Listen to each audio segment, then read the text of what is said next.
Welcome to Health and Veritas. I'm Harlan Krumholtz. And I'm Howie Foreman. We're physicians and professors at Yale University. We're trying to get closer to the truth about health and healthcare.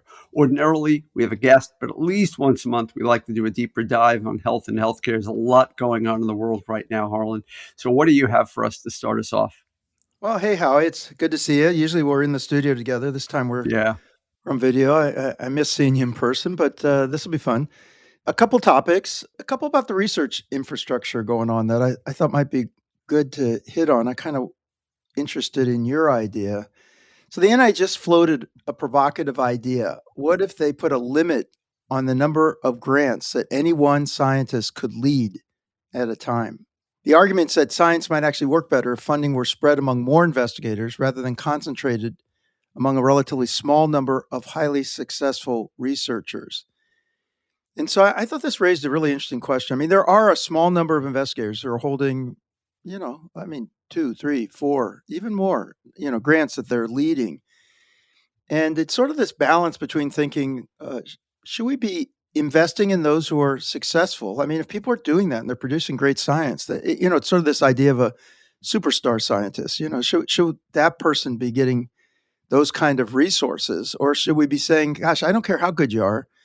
This is team science. It should be spread. We shouldn't allow it to be concentrated." And when we really look at someone holding a large number of grants, the question arises, can you truly invest your intellectual energy in that much research? I mean, in the sense of different types of research, different types of projects, or maybe they're all tied together and there's synergy there. But I don't know. I was just sort of wondering what you thought about this because it kind of gets this issue of teamwork and superstardom. So, look, I think for our listeners, and even for me, because I've never been funded by an NIH grant, or if I have, it's been as a marginal, tiny percent of the of my salary. But my understanding is that the people that have multiple grants are typically 25% funded as a PI on two or three grants, and they may be funded a few percent more on somebody else's grants as well. And that adds up to the 80 or 95% that they're supposed to be funded as a principal investigator or PI. So what I'm asking you is like, are they suggesting that a researcher gets to be a PI on one for, let's say, 20%, but then a co-investigator or another investigator for the other 70%? Or are they suggesting that people have to figure out other ways of funding their career? Yeah, well, this is out for comment. You're right. Like it's this business model piece that I think has Yeah, always been a little fragile. So, for example, there are these grants available early in your career where you can get up to 80% funded on a single grant. It's a grant meant to develop you. You have a mentor, your development plan is as important as the project itself. But then when you go off that, it's like falling off a cliff. I mean, how you cover 80% of your salary with grants is quite challenging. And yeah, our usual approach is not to put 80% of ourselves on the grant. I mean, the convention is to put like 20%, right. 15, 20%, if you're the lead on this grant. And so then people have pressure to get multiple grants. Now, this is about leading, and, you can be a co-investigator on some, but people aspire Right. to be leaders. And I think it also raises another interesting point, which is in research, should we be funding projects or people? That Right. the Hughes, of course, investigators, that that amount of money that came from Howard Hughes that is distributed among investigators is about finding an individual and funding that individual for a period of time so that they can explore different directions. The NIH model is individual projects. And for our listeners, because I know it's good for them to think about this, Akiko Iwasaki is a good example of a Howard Hughes funded researcher, right? That's right. That's right. Yep. Yep. And so these are the stars. They present a portfolio. They present ideas that about I think every 5 years or so, they've got to go back up in front of the committee to continue to be renewed. And not everyone is renewed, but I think a large percentage of them are. But it's an investment in individuals. So it's these are the things I think that. And by the way, I'm not usually I'm going to connect this to something else going on, but we're usually wondering what the direction of this and what does it mean for science. I think this is a legitimate debate. Yeah. about what's the right number? Should there be a I limitation? agree. I mean, I could see both sides of it. I don't personally know an answer because it's just not something I think about a lot. But I can imagine there are people who have strong opinions.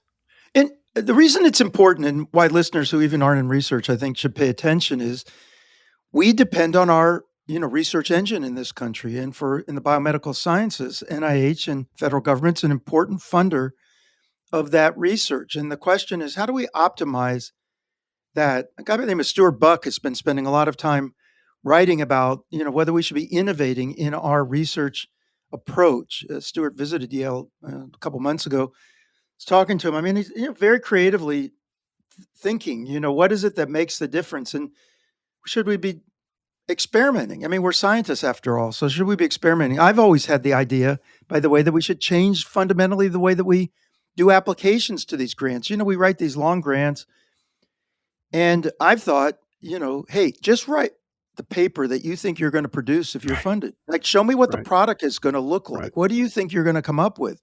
And then let me determine whether or not the amount of money you're asking for would be worth it. Yeah. Now, Yeah. that would be all speculation, but you're saying best case scenario. Yeah. Where's this going to Outcomes land us oriented. if it's Right. successful? Yeah. And I think we should be looking at different approaches. And I do like the Hughes idea of funding individuals in the sense of letting people have a certain amount of freedom. The problem with the NIH model is I come up with an idea. I'm not going to get that money for 9 months, maybe 18 months if I have to go through 2 rounds. The way Right. science is moving, it becomes stale. Right. We've got to come up with a better idea of how to fund people so that, there's not that kind of delay and tying me to a project when the world may have changed. And actually, I should be looking, a couple degrees to the left or right. It's not ideal. So that's one thing. Let me just hook on to this other issue that came up around research because I think it's kind of interesting. So OMB, the Office of Management and Budget, which has wide-ranging power within the federal government, and they're really overseeing, the departments and agencies with regard to how money flows. They've made a proposal that scientific peer review in the federal grant-making process would remain advisory, but senior political appointees are the ones required to review grants before award decisions are finalized, and that grant decisions should advance presidential priorities, and that peer review should not replace agency discretion. And this proposal, it's out for comment, but it's fully now. There's always been politics in our science. I mean, let's just be honest. I mean, no matter the administration, there has been areas that people have favored and areas that people have not favored, and there have been ways in which politics have influenced what's been funded to some extent. But this is making it highly overt and saying that political appointees should be reviewing these to see whether they're aligned with presidential priorities. And Howie, this is really a big deal. Lots of people are taking notice. I wonder if you've heard about this or if you have any thoughts about it. So it aligns with sort of Article 2 statutory authority. I mean, it aligns with the constitutional authority that we vest in the executive branch. I don't know what Congress has said previously about how grant giving authorization of funds should be occurring. I think we've gotten used to a norm where scientists and advisory panels are taking that authority. But unlike the ACIP or the CDC and the FDA's ACIP, authority, you want to just yeah, the Immunization Practice Committee from the CDC, which actually has legislative and statutory authority for making decisions, and therefore, even though it's but those appointed are by the policy, not federal grant making, right?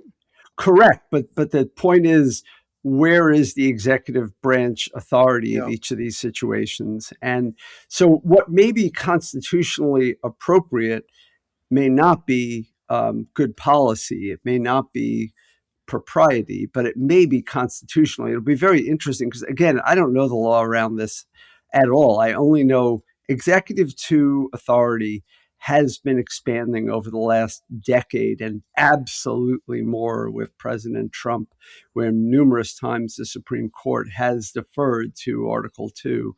And it remains to be seen whether this is aligns with that or if it's not, and it's contestable.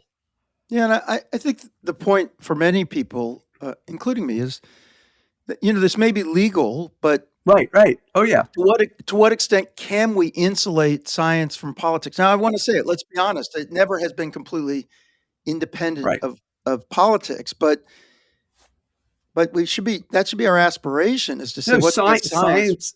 Yeah, You know, absolutely. I'm just saying. I can imagine from a legal point of view that this is actually okay. From a policy point of view, from a science point of view, it's not okay. It really is absolutely not okay. I don't even see the other side to it. But I do see the legal issue around it. yeah, and you can imagine. I mean, if you're an administration that has certain views on vaccines and autism or climate change, you may be weighing in to say that further research in this area that is counter to that is not in the president's agenda, and then all of a sudden you're stifling certain kinds of inquiry. Again, I want to admit, it never has been completely clean of politics, but this is a concern. It's a concern about how this would play out, I think, Yeah. and we've seen examples of this. I mean, of course, Russia, you know, uh, in Stalinist times, I mean, fabricated research in a way that supported state interests. And anyway, this is a thing that I think that is going to continue to be debated and may rise to higher levels of discussion. Anyway, okay, let's go on to your topic. What's I going got on? one really quick one I'm going to do now, and then I have a few others that I want to cover. But I want to get this in because I think it aligns a little bit with the idea of where the authority is in the Supreme Court and so on. So we've been keeping an eye on the Supreme Court for the 5 years we've been doing this podcast, and we're now in June, which is when all the big Supreme Court rulings come out. And every year we've been doing the podcast, there's been several major healthcare rulings that have come out. This year, it's pretty damn quiet. If you set aside the shadow docket emergency orders, there have only been a handful of cases with direct health implications, nothing on the scale of Braidwood or other cases we've heard last year or the year before. What's striking is how uncontroversial the actually decided cases have been. The conversion therapy ruling, the healthcare immunity case, unanimous or near unanimous across a deeply divided court. So that tells you something to begin with. The one ruling worth watching, or having been decided basically, is Hickma versus Ameren, which was a 9-0 decision, so a unanimous decision, and it upheld something called skinny labeling. That's the pathway that lets generic drug makers bring cheaper versions to market for unpatented uses of a drug, even when there are still patented uses that are protected. A ruling the other way, if they would have ruled against skinny labeling, could have chilled generic competition and raised drug costs broadly. And look, there are people out there that would have liked that. But for now, this pathway survives, and we have generic competition in these narrow areas with so called skinny labeling. I could see that this is another thing I thought was interesting going on these days. We just had the American Diabetes Association meeting, and of course, there's lots of new stuff coming out about these new anti-obesity drugs. But again, I'm still sort of fixed on access issues. And there is this really interesting, patent expiration that's going on for Ozempic in many countries. Yes, Canada just went, the patent came off. There's going to be generic Brazil, China, right. India, not the United States. But I think what's interesting is that, that patent protection is for the use in diabetes. But But not because obesity. Ozempic Right. is the same, drug that's being used for anti-obesity That treatment, that's exactly the issue. is that what it is? I mean, then It is this in the diabetes United drug can be States, right? repurposed by the physicians Right, to exactly. That's basically what the issue is, and I'm sure that's the reason why people are worried about it. yeah, or who's worried? The manufacturers. Yeah, exactly. Yeah, yeah, yeah, yeah. No, Yeah, the patients may be celebrating because, no, and this thing, exactly. by the way, it is a huge deal. I mean, these drugs, which you may have thought were going to be beyond reach because they're so new still and transformative around obesity, in many countries are going to be extraordinarily inexpensive. $5, yeah, maybe less. Yeah, So it's going to, but imagine side by side, Canada, United States. In Canada, these will be I mean, first of all, they have, of course, universal health care, but I'm just saying it's not going to break the bank in the healthcare Oh, system for them to be prescribing these medications. In this country, it's going to continue to be a drag, and employers continue to cut benefits for these meds because that's of their right. costs. And then next door, our next door neighbor is going to be able to prescribe them for anyone who needs them without worrying about that. It will come here too, though. I mean, we're just a few years away from having both brand competition at scale and then generics being I don't know introduced. about $5. Right. Well, but once it goes generic, we'll get to that. Yeah. Well, and that's going to be really interesting. I mean, are we going to start Yeah. treating obesity like we do hypertension? Yeah. Yeah. What do you got next? Well, there's another interesting thing I wanted to talk about that, again, sort of in your area, sort of a policy thing that, you may have paid some attention to, but you may not have because it was really, it's coming out CMS and it really affects cardiologists to a big extent. So let me just back up here. So for a Yeah. long time, we've talked about value-based care. This is the idea that rather than focusing on this fee-for-service system where we're going to pay everyone for every single thing they do and seeing that as an accelerant to more healthcare utilization, higher costs, putting the healthcare system, that's just not doctors, health systems, everyone, in a position where they're looking for, how to do more things rather than fewer things. The value-based care is the idea that you're responsible for individuals and the total cost. And so if you spend more money and don't get any return, that's going to be a problem. And they're being used as a way to incentivize doctors and health systems and so forth to think in very responsible ways about the care of patients. And the notion is that this will help constrain some of the costs. In general, these have focused on hospitals or primary care or regions, sort of larger groupings of responsibility. But now Medicare is asking a different question. What if cardiologists themselves, an individual cardiologist, were accountable for the outcomes and costs for caring for patients with heart failure? So this is really interesting because the the patient, you got to think about it holistically. The outcome depends on more than the cardiologist. You could have the world's best cardiologist, but patients see primary care physicians, nephrologists, emergency departments, hospitals, home health. I mean, it's a team effort. Not only that, the outcome is not just tied to the medical parts of this. The social determinants are important. Right. What other headwinds do people hit that make it hard for them to optimize their outcomes? And so, you know, how accountable can you hold one person for what really is a team sport? And is this gonna work? And like I said, traditionally specialists have largely paid for activity. And now they're saying we don't just care what you do, we care what happens to the patient. That's probably a good thing, that shift towards, what are we achieving for the individuals? But this is going to be complicated because, if you're going to tie this to an individual and you're asking questions about, look, how does the patient feel? And are they on the right medications? Are you improving their care? That's going to make it a lot more complicated. I don't know if you've thought about this or you have thoughts about it, but You've taught me a lot about this with regard to the hospital readmission reduction program, about how social determinants impact that. Uh, but in this case, the problem of adverse selection or cherry picking, the opposite of that, is what would worry me the most. Like, how confident are you that CMS can risk adjust enough to prevent heart failure doctors from picking the patients where they know they can have the biggest impact and ignoring those where they fear they won't have a big impact because those patients may be under resourced or may have other complicating factors? How confident are you that can be corrected for? well, I don't know exactly how you select for those patients, but it could be a labeling issue where you start labeling people with heart failure who are borderline.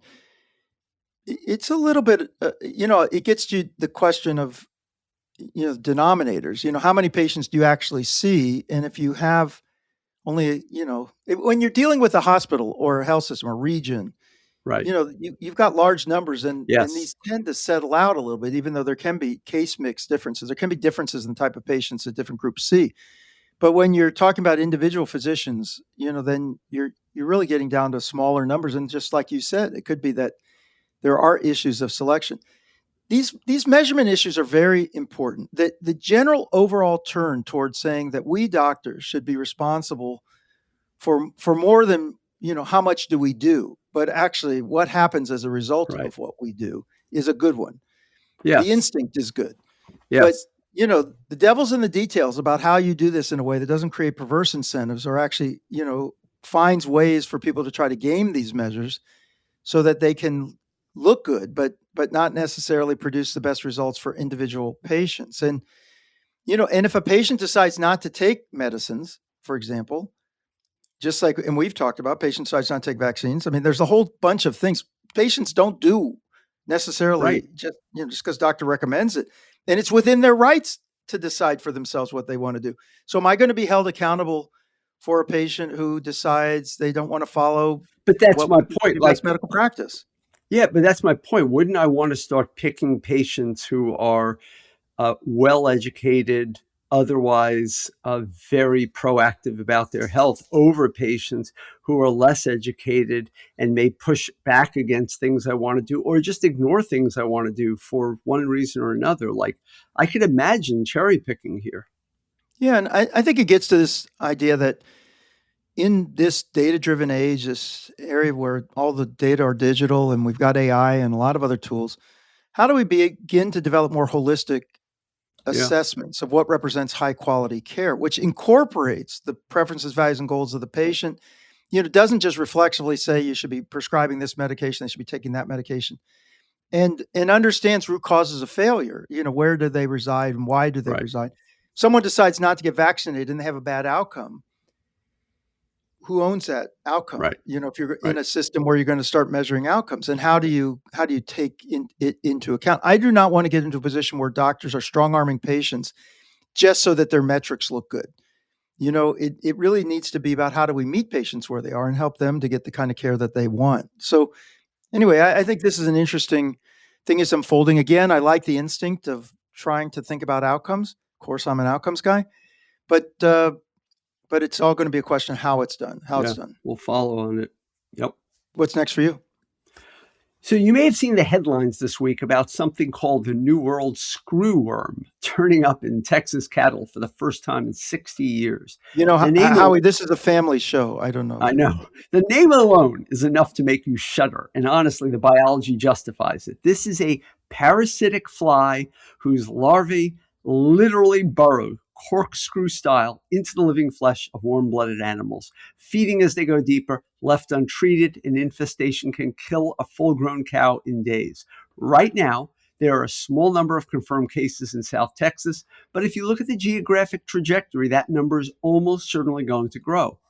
The screwworm has been moving steadily northward through Central America and deep into Mexico since 2023. Its arrival in Texas wasn't a surprise to anyone watching the data. It was just a matter of when, not if. Now, this matters. Let me be clear about what this is and what it isn't. This is overwhelmingly a veterinary and agricultural crisis, not a public health one. Human infections are genuinely rare, documented in only a handful of travel associated cases. And critically, unlike virtually every other pathogen we discuss on this show, there is zero risk of human to human transmission, even in the rare person who does get infected. This is not COVID. It does not spread person to person, full stop. The threat is to cattle, wildlife, and farms, and that threat is enormous. A full outbreak, by the USDA's own estimates, would cost over $10 billion in economic losses nationally. So, how do we stop it? Here's the good news. We've actually done this before and we won. In the 1950s and 60s, American scientists developed the sterile insect technique.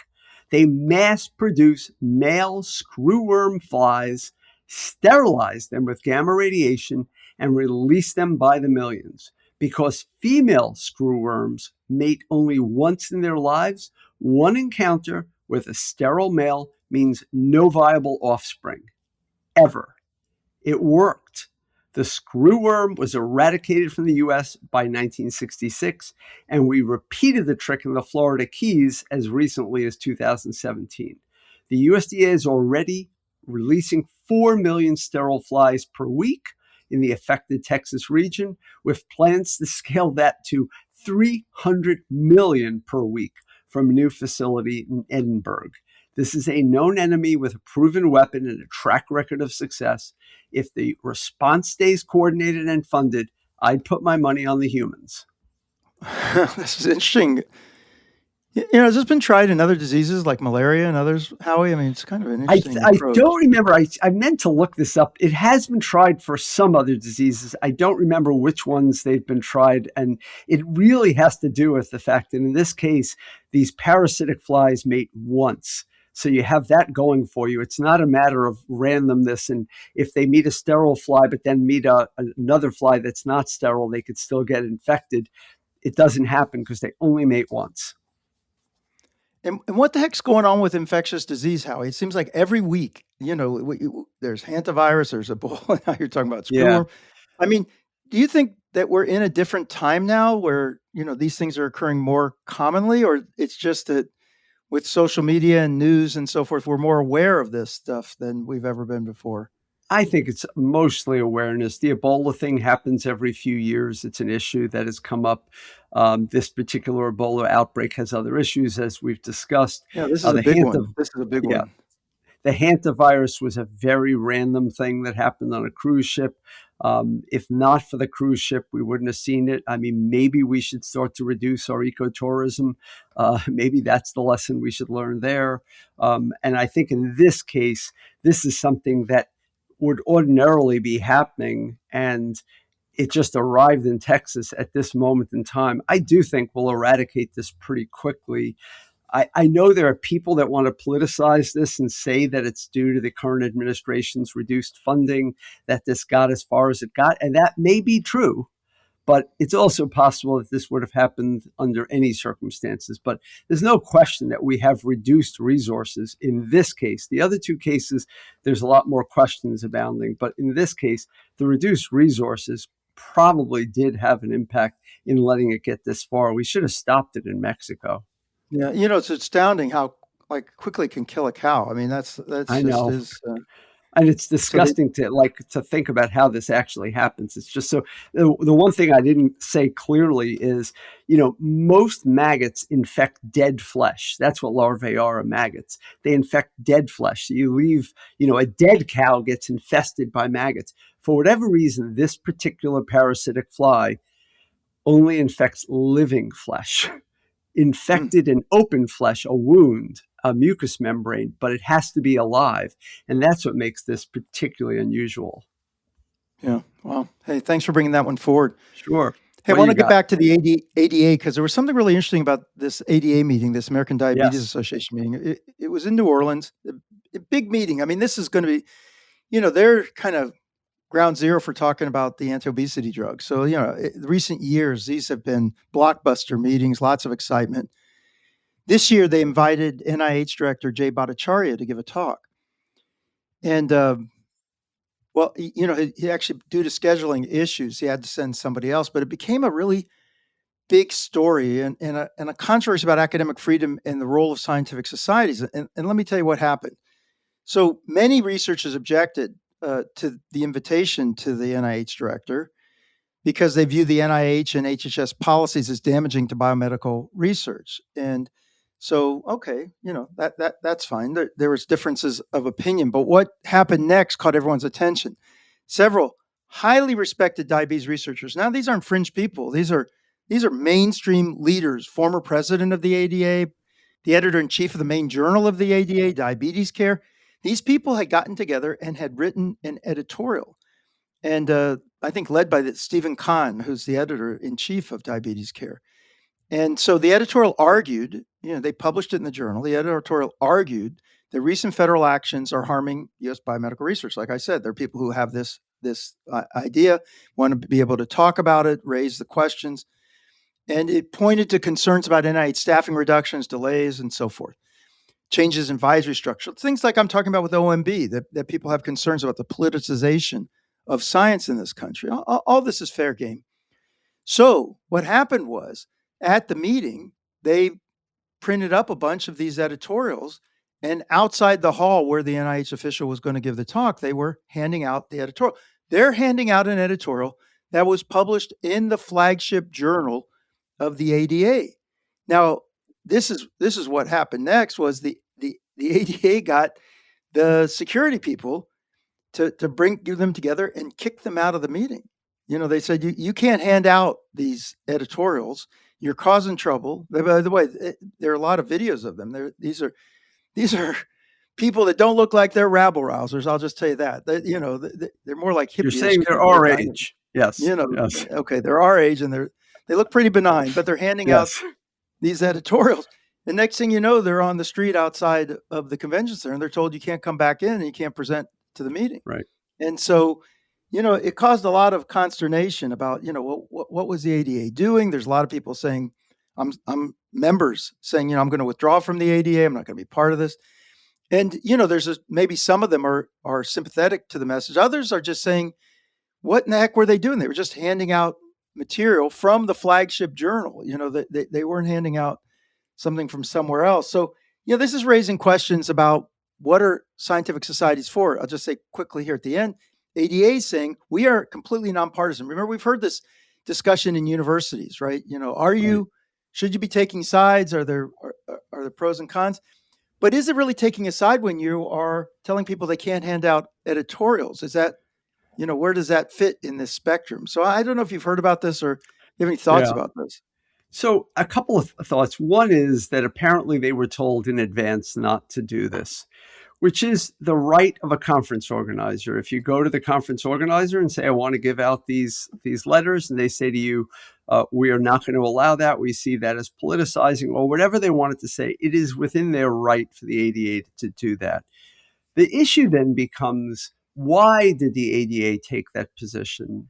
And it is likely, I think, that the ADA takes that position because there is a high-level government official supposedly coming, and they do not want to offend the sitting administration because they fear what we talked about earlier, Article 2 authority, and the fact that the government could cut off funding to the ADA itself or some of its individuals that are receiving funding from the federal government. There are all sorts of things they could fear, which gets to, I think, the bigger issue, which is that while this is not a violation of First Amendment right to free speech, since that only applies to the government suppressing speech directly, this is an example where the fear that has been instilled on institutions by our current government for individuals that have spoken out, and we see this across the spectrum, whether it's journalism, whether it's journal editors, as you've seen, or whether it's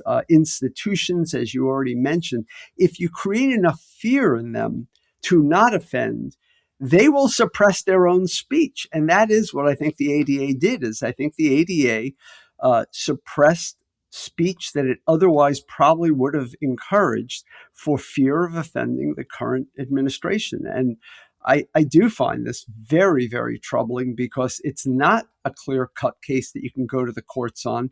It's clearly defensible on the part of the ADA. The only pushback is, as you say, people voting with their membership, people voting with their feet, and hopefully the ADA learning a lesson from this. Yeah, it was interesting because, you and I've talked about this. Somebody gets invited to Yale with views that are unpopular to some people.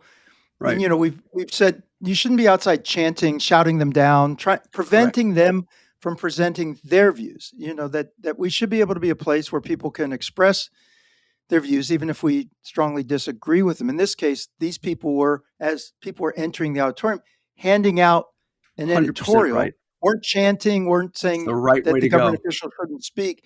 This is where, to me, they made it a bigger story than it had to be. That they made it worse. The ADA, if they wanted 100%. to sort of quiet the controversy, all they did was inflame it. And I think what's also interesting is and yet the flagship journal was allowed to carry this editorial, but also interestingly, twice in the editorial, it's redundant. They have the exact same sentence.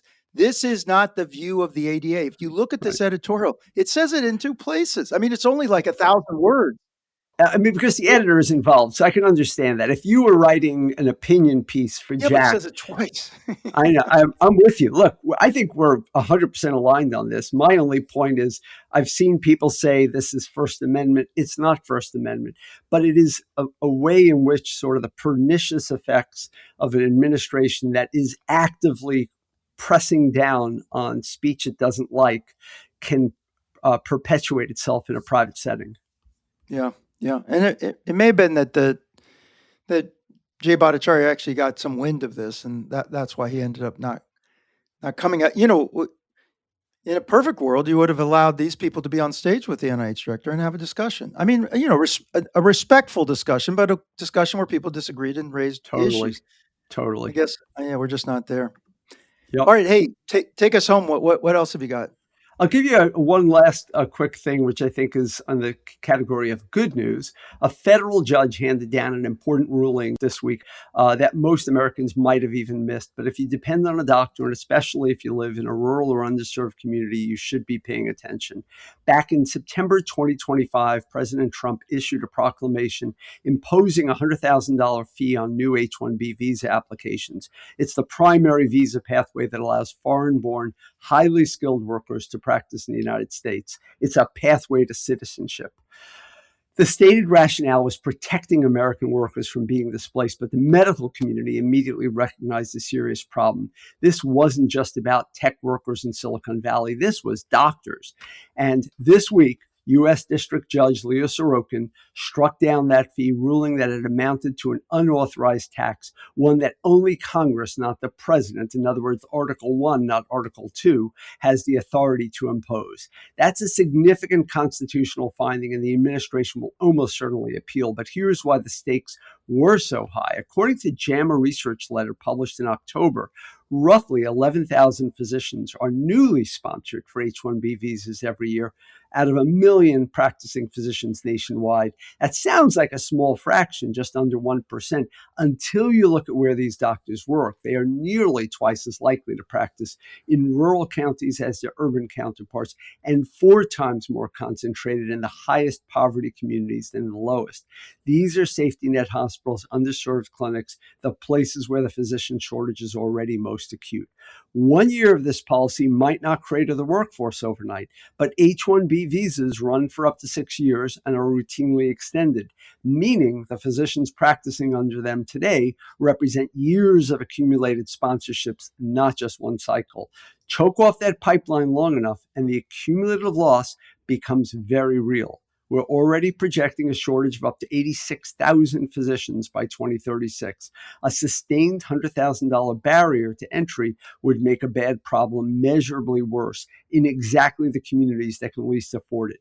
Today's ruling bought some time, but with an appeal virtually certain, the uncertainty isn't over. That's a really good point, Howie. Does this also affect trainees, by the way? So most of our trainees come here on J1s, but some come on H1Bs as well. So it can affect them, I think. But the J1s typically move on to H1Bs. So our trainees that want to stay go on to get an H1B. That can affect them as well. Yeah, and I've also heard for some people this green card issue is also at bay. They're trying to say people Yes. should go back to their countries for 2 years and apply for the green card. So if there are doctors in the midst of trying to get green cards, Yeah. this is also an issue, right? Yeah. No, I mean, the immigration system right now is so uncertain for people that it's not surprising that in the next cycle or so, we may actually see fewer qualified applicants applying to our country to be able to practice here. Yeah, I think one of the things that will be interesting to watch. I mean, I've always felt that one of our great strengths is that we attract so many people from around the world who want to come to the United States, who have great talent, and there's no question that this is sort of changing the equation, Right. and we have depended in the healthcare system on these people just precisely for what you said in the areas that are in most need of physicians. You Right. say that was a small percentage, but to get an extra physician or two in an area that is a great shortage area makes a huge difference. Makes a huge Totally agree. difference. That's what concerns me. And again, they will appeal this ruling. It does seem like a pretty solid ruling. So hopefully, at no point will they stay the ruling and at Yeah, least because allow we've the never seen process the to play Supreme out. Court side with the president in areas that are Controversial. I don't know. We'll have to see. I'm Yeah. We'll Yep. stay tuned to this. Thanks for Yep. bringing it up. You've been listening to Health and Veritas with Harlan Krumholtz and Howie Foreman. So how did we do? To give us your feedback or to keep the conversation going, email us at health.veritas@yale.edu or follow us on any of social media, including our own Instagram account and our now YouTube videos. And give us feedback. Hey, we're noticing more and more followers every week, and so we want to hear from you. Tell us what we can do better. We really appreciate it. Health in Veritas is produced with the Yale School of Management and the Yale School of Public Health. To learn about Yale SOM's MBA for Executives program, visit som.yale.edu/EMBA. And to learn about Yale School of Public Health's Executive Master of Public Health program, visit sph.yale.edu/EMPH. And hat tip to our superstar undergrads, Donovan Brown, who's with us today, Gloria Beck, to our great producer, Miranda Schaefer, and how I get to work with the best in the business every week. Thanks to you. Thanks very much, Harlan. Talk to you soon. Talk to you soon, Howie.